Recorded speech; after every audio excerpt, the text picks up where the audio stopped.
Welcome back to this epic saga of love and treason. In part one, the Iron Wolf revealed the devastating truth of his sacrifice, and Seraphina became his secret ally. Now their alliance is consuming them. The price of truth is treason, and as their clandestine meetings continue, the line between duty and desire vanishes. Elias is risking death to prove Seraphina's innocence, but when a storm traps them and passion ignites, a devastating choice must be made. The mask is about to crack. Part 2 begins now. Part 4, the mask cracks. With their dangerous, compact sealed, a new current of tension pulsed through Vale House, thick and electrifying. Elias and Seraphina were no longer merely enemies. They were co-conspirators. He began his secret investigation immediately, risking everything to discreetly access court records and intercept correspondence. Searching for the paper trail that led back to the true traitors, the king's advisors who had orchestrated the Vale family's downfall. Their meetings became necessary evils, moments snatched in moonlit stables while Elias checked on the royal mounts, or in secret corridors behind tapestries that Seraphina remembered from her childhood games. Each clandestine encounter was a reckless gamble with their lives, yet it was also a reckless, irresistible indulgence of the bond they could no longer deny. The tension between them was a palpable, living thing. It manifested in the slight brush of their hands as they exchanged documents, the shared frantic inhalation of breath when a guard's footstep echoed too close, and in the sheer, overwhelming intensity of their unspoken love. Elias's stoicism was constantly at war with his longing. Seraphina's proud defiance warred with the knowledge of his sacrifice. One evening, a violent, relentless storm descended upon the estate, the wind howling like a banshee around the ancient chimneys. A bolt of lightning struck the power lines to the nearest village, plunging the entire house into thick, impenetrable darkness. Elias, who was finalizing a damning report on the false land warrants in his study, was cut off from his men. Seraphina, reading by the last dying embers of the library fire, knew the study's secret passage was their only safe line of communication. She slipped through the panel and into the study. The room was illuminated only by the frantic flashes of lightning, which briefly, violently, illuminated the old portraits of past Vales on the walls, silent, stern judges of the scene unfolding below them. "The lights are out across the whole estate," she whispered, her voice barely audible over the roaring storm. Elias was already on his feet, his form a dark silhouette against the window. "The communication lines are likely down. I can't send my report. We're isolated." He did not sound afraid of the isolation. He sounded afraid of the shared time. The fear and the enforced proximity became a devastating catalyst. "The documents, are you making progress?" Seraphina asked, stepping closer to read his expression. "The forgery is proving more complex than I thought. It leads higher than just a single advisor." Elias admitted, running a hand through his dark hair. "It implicates the king's own chamberlain. If I submit this, it won't just be treason, it will be certain death." "Then why continue?" she challenged, her voice catching. "Go back to the king now, before it's too late. Claim ignorance. Save yourself. And leave you to the mercy of a regime that lies and executes at whim?" he roared, the sound swallowed by a crash of thunder. "Do you think I became this man to save myself? I became the Iron Wolf to save you. And now that I have seen the truth of their deceit, I will not serve them a moment longer." "But you are bound by an oath." "I am bound by an oath to honor Seraphina, a concept your family taught me before any king's gold bought my soul. That oath to the king was rooted in a lie about your father, and it has already ruined me." He closed the space between them, his anger and his despair fusing into a desperate, potent energy. "If I am to be ruined, let it be for the right reasons. Let it be for you." The last word was a broken confession, and it was too much. The political argument, the fear, the years of repressed emotion, it all ignited. Seraphina raised her hands, not to strike this time, but to clutch his coat, her eyes blazing with the same fury and impossible love that consumed him. "You should have told me. You should have trusted me." He captured her face between his strong hands, his touch rough with urgency. "How could I? You looked at me with such loathing. I deserved it. I deserved to be hated." "I don't hate you," she cried out, the admission tearing from her lungs just as the lightning struck the ground nearby. In the brilliant, fleeting flash of light, their faces were inches apart. his tormented, handsome features, her fiercely beautiful, tear-streaked face. Time seemed to stop. Elias could not bear the look of suffering he had inflicted, and she could not bear the depth of his sacrifice. He didn't think, he simply acted on the overwhelming, primal need that had haunted him for years. His mouth descended upon hers, silencing her protest, her sorrow, and her doubt. It was a devastating kiss, born of fury and longing, of long-denied tenderness and political recklessness. He kissed her not as the Iron Wolf, but as the boy who had loved her and the man who was sacrificing everything for her.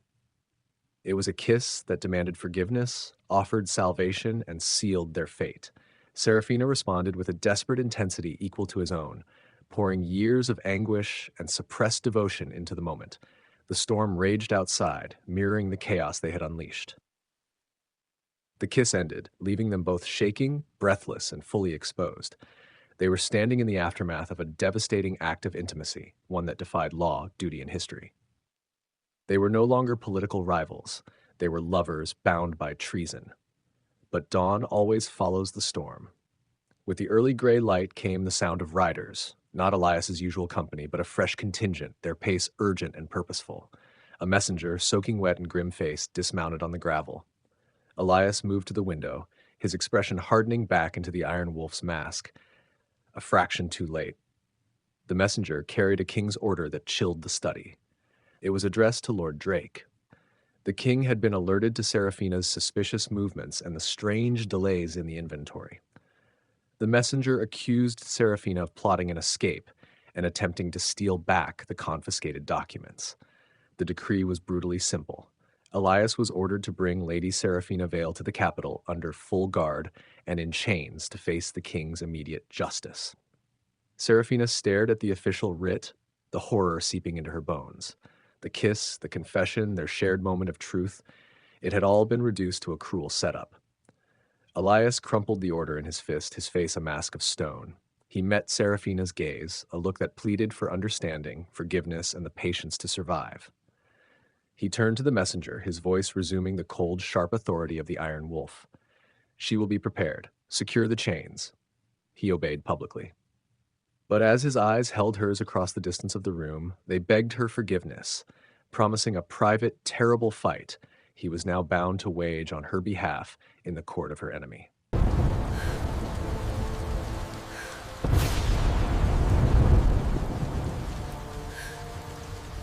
Part 5. The Trial of Hearts.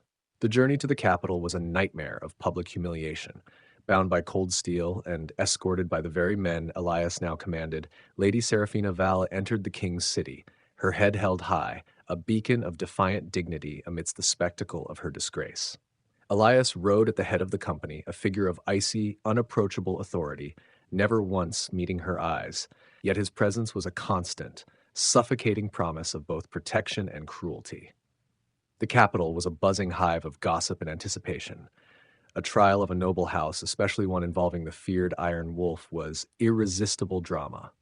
The tribunal was held not in a courtroom, but in the royal court itself, a vast chamber where the very architecture seemed designed to crush the spirit. The king, cunning and manipulative, sat upon his gilded throne, radiating a cold, malicious satisfaction. Beside him, in the place of highest honor, stood Elias Drayke, his face a chilling mask of discipline and loyalty. Seraphina was brought before the king, standing alone against the assembled power of the crown. She faced the false witnesses, men Elias had secretly identified as the advisors plotting the Vale's ruin. They presented their damning testimony, falsified letters, dubious accusations of covert meetings, and twisted interpretations of her brother Alaric's actions. The king relished the performance, his eyes gleaming with cruel mockery. "And there she stands, Lord Drayke, the proud daughter of a doomed house. Your diligence has brought her to justice. What say you, Lady Seraphina, before we determine the full extent of your family's traitorous ambitions?" Seraphina straightened, ignoring the tightness of the chains on her wrists. "I say only that your witnesses perjure themselves, Your Majesty, and that my house is not traitorous, merely inconvenient to the appetites of certain greedy men."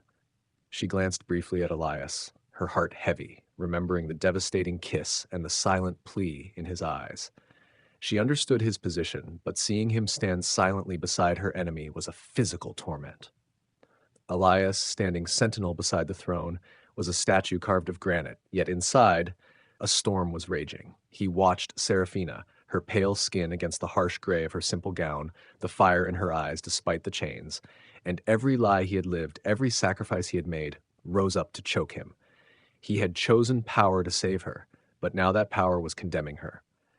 The king continued to mock her, building to his preordained conclusion. He ordered the witnesses to confirm the testimony one last time, preparing to deliver the verdict that would strip Seraphina of her name and sentence her to the tower. Elias's composure finally, spectacularly, failed him. He could endure the hate in her eyes, but he could not endure her condemnation. He could not watch her fall. In a move that stunned the entire court into silence, Elias interrupted the proceedings.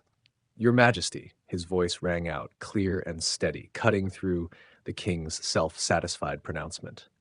"With all due respect to the crown, I must confess to the discovery of a fatal flaw in the evidence."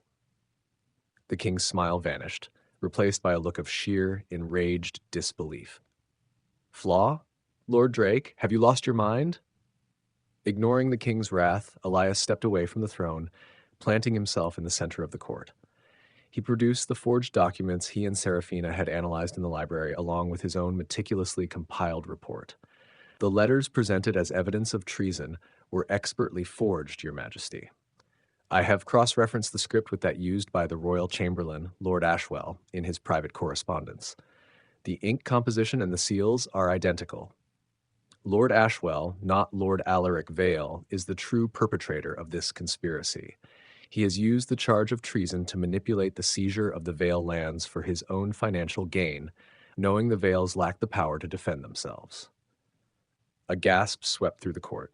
Lord Ashwell, the chamberlain, a man standing among the king's most trusted inner circle, turned instantly gray. The king, enraged at this sudden public exposure and the treacherous defiance of his most trusted agent, rose from his throne, his face apoplectic. "Guards! Arrest Lord Elias Drayke. He is a traitor and a liar, conspiring with the family he was sent to destroy." Chaos erupted. The loyalists scrambled, some rushing to seize Elias, others drawing their swords. Seraphina stood transfixed, watching the man who had betrayed her now sacrifice his entire life and career for the truth.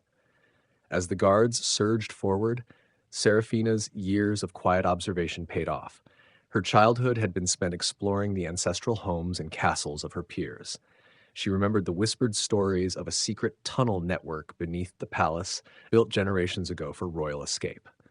In that chaotic, roaring moment, as Elias fought off the first wave of guards, his training and fury making him formidable, Seraphina spotted the subtle seam in the stone wall behind the prisoner's dock, exactly where the whispers had indicated. She was still in chains, but driven by a sudden, fierce rush of adrenaline and a powerful sense of purpose. This time, she would not be the recipient of his protection. She would be his savior. She repaid his sacrifice with an immediate, reckless courage. She lunged toward the wall, her chained hands fumbling for the hidden catch. A guard spotted her and moved to intercept, but Elias, throwing a man off his back, spun and shouted a single word to her, "Run!" The catch released with a quiet, grinding sound. A dark, narrow tunnel entrance swung open. "Elias, here!" she cried, her voice ringing out amidst the clash of steel. He took a final, devastating blow, then dove toward the opening, crashing through the breach. Seraphina followed him, pulling the hidden door shut behind them just as the king's guards reached the wall.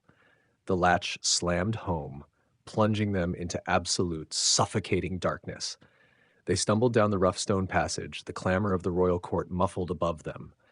Finally, they collapsed against a cold wall in a small, damp recess, utterly breathless and bound by the shared act of treason and the fear of certain death. Seraphina fumbled for the small tinderbox she always carried. A tiny candlelight flickered to life, illuminating the tunnel chamber. Elias was bleeding, a gash visible on his temple, his chest heaving with exertion. He looked at her, the woman he had just publicly damned and privately saved, and saw only a mirror of his own desperation.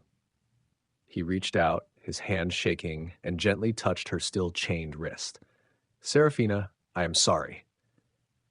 "Be silent," she whispered, her voice thick with emotion. She reached down, pulling a hidden lockpick from the lining of her skirt, a childish skill taught by her mischievous brother. Her fingers, despite the trembling, worked swiftly. The chains clattered to the stone floor, the sound of their freedom deafening in the small space.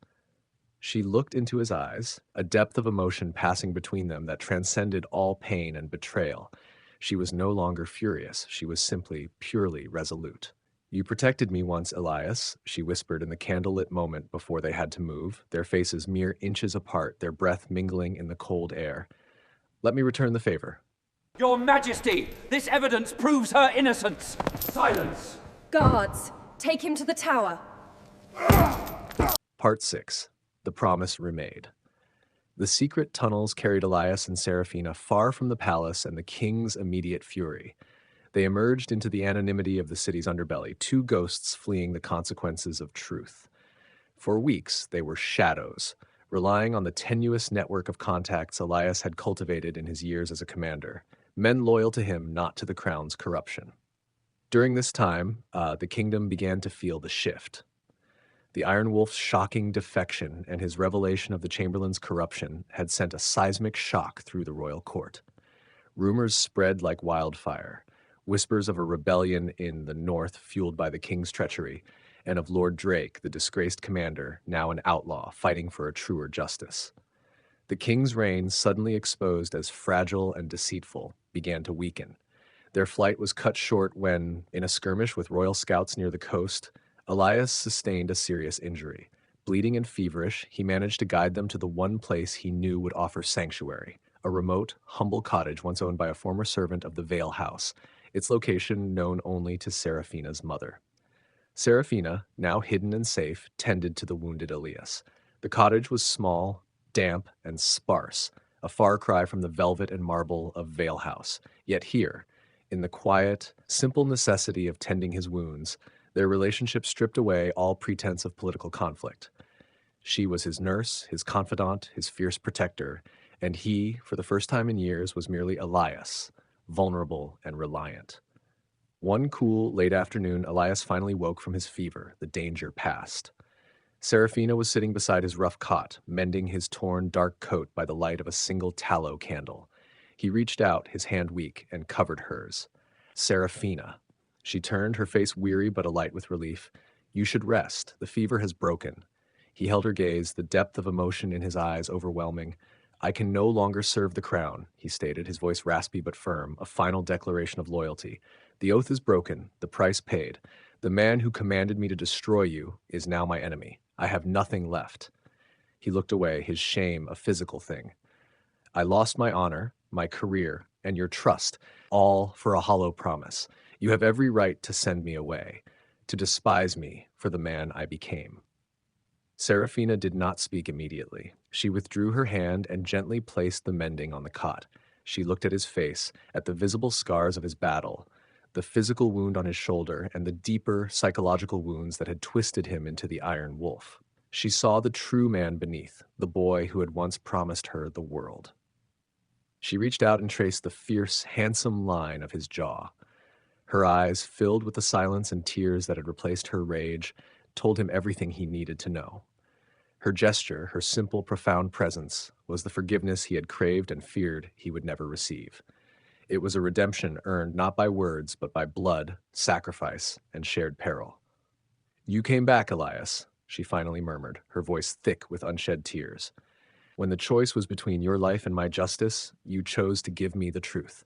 You sacrificed yourself for me in the end. That is all I needed to know." It was not a passionate speech, but a powerful, poetic acceptance of their painful history.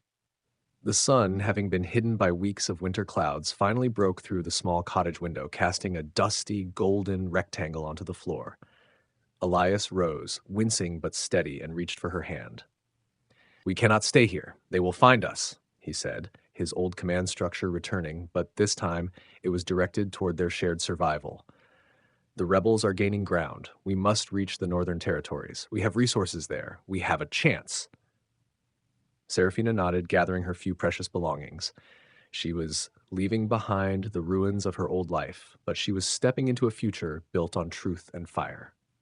They left the cottage as dawn was breaking. Hand in hand, two fugitives turning their backs on a dying regime, walking toward an uncertain future but an undeniable truth. She was dressed simply, he, still in the dark, patched clothes that signified his outlaw status. They were not running from their destiny, but towards it. He paused just beyond the threshold, turning to her, his gaze sweeping over her face with a tenderness that was both new and eternally familiar. He squeezed her hand, firmly, reassuringly. He looked at the quiet dignity in her eyes, the faith she had placed in him despite everything, and spoke the words that bound their souls, the oath that began their story, now finally, truly, and honestly remade. "I promise to protect you, Seraphina." He paused, a ghost of a smile touching his lips, the Iron Wolf finally melting away completely. "This time, I mean it." They stepped out together into the rising light. The world before them was perilous, full of political struggle and unknown dangers, but their path was clear. Theirs was a romance born not from fairy tales, but from fire and truth, a love that had endured betrayal and duty and finally emerged whole and utterly unconquerable.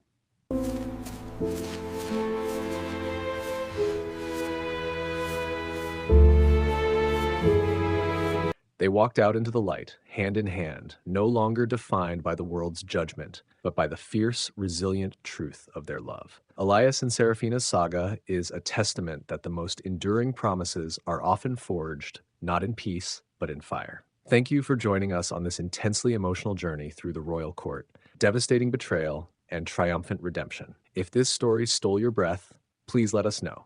Like this video, subscribe to the channel for more stories of historical romance, and tell us your favorite moment between Seraphina and the Iron Wolf in the comments below.